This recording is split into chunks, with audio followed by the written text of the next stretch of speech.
નર્મદા જિલ્લામાં રાજપીપળા ખાતે ચૈતરભાઈના સમર્થનમાં જે 20 તારીખે 1 લાખથી પણ વધુ લોકોએ સહી કરી અને જે આપણે જન સમર્થન કરવાનું હતું, જેમાં તમામ સમાજના લોકોનું ખૂબ સારું સમર્થન મળી રહ્યું છે, તમામ લોકોના હસ્તાક્ષર થઈ રહ્યા છે। એ કાર્યક્રમ 20 તારીખની જગ્યાએ આપણે 24 તારીખે શુક્રવારના રોજ સવારે 11 કલાકે કરવા જઈ રહ્યા છે।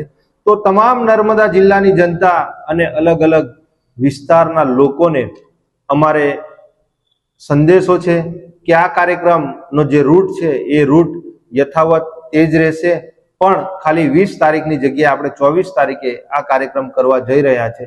તો આપ સૌ એ કાર્યક્રમમાં ખૂબ મોટી સંખ્યામાં ત્યાં આગળ પધારો એવું આપ તમામ આગેવાનશ્રીઓને અમારું ભાવભર્યું આમંત્રણ છે। જય હિન્દ, જય ભારત। નિરંજનભાઈ વસાવા, આમ આદમી પાર્ટી, નર્મદા જિલ્લા પ્રમુખ।